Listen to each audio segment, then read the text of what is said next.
Você pode explicar essa aparente contradição da Bíblia? Eu me refiro lá em Lucas capítulo 13, quando Jesus estava andando de cidade em cidade, aldeia em aldeia, e alguém lhe perguntou: mestre, são poucos os que serão salvos? A pergunta é clara: se quem vai ser salvo são poucos. Jesus falou assim: tem que se esforçar por entrar pela porta estreita, e muitos se esforçarão e não conseguirão. Queridos, esse texto, se a salvação é o que você aprendeu, eu estou com dois problemas sérios nesse texto. Dois problemas. Vamos lá, o primeiro. A pergunta é clara: mestre, são poucos os que serão salvos? Sim, são poucos. E tem que se esforçar. E a maioria vai se esforçar e não vai conseguir. Vamos ao primeiro problema. Jesus disse que são poucos. Mas em Apocalipse 7:9, diz assim: eu vi uma multidão que ninguém pode contar, de todos os povos, tribos, línguas e nações, vestidos de vestiduras brancas e com palmas nas mãos, e em pé diante do trono do Cordeiro.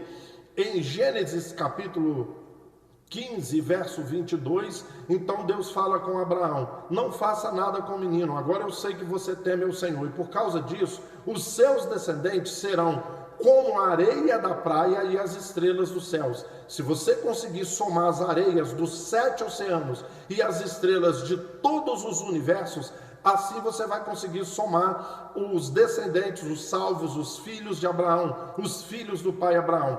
E Romanos capítulo 9, 6, Paulo vai explicar: os descendentes de Abraão não são aqueles que têm o sangue de Abraão, mas aqueles que creram na promessa feita a Isaque. Então todos que creem na promessa dá uma multidão, somando as areias da praia e as estrelas dos céus. Então o primeiro problema: são poucos que serão salvos? Ou é uma multidão que ninguém pode contar, de todos os povos, tribos, línguas e nações? São poucos? Ou é uma multidão que precisa ser somada às areias de todas as praias e as estrelas dos céus? Esse é o primeiro problema.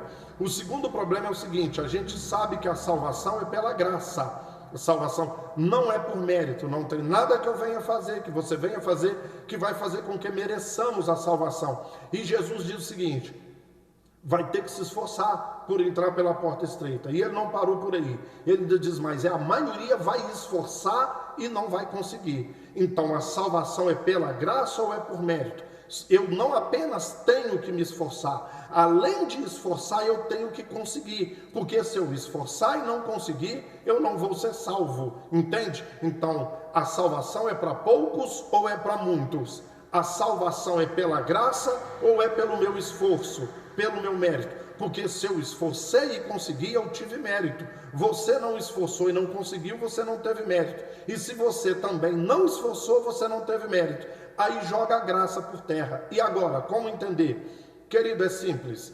Eu já disse muitas vezes aqui na plataforma: 95% das vezes que a Bíblia fala de salvação, ela não está falando da vida para sempre, da vida eterna com Deus. Salvação é vida eterna? Sim, salvação é vida eterna. 5% das vezes que a Bíblia fala de salvação, ela está falando de vida eterna.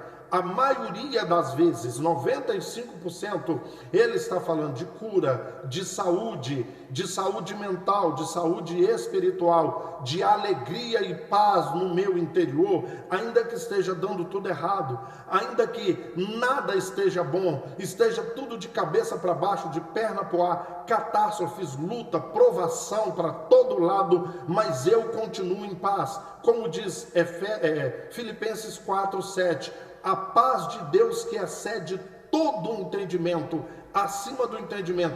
Não há fruto na videira, o fruto da oliveira mentiu, não tem gado no curral, está tudo dando errado e eu continuo me alegrando no Senhor. Então, 95% das vezes que a Bíblia fala de salvação, ela fala dessa paz, dessa tranquilidade dentro de mim, da saúde física, saúde mental, saúde emocional, ainda que esteja dando tudo errado. E isso é difícil, isso é para poucos.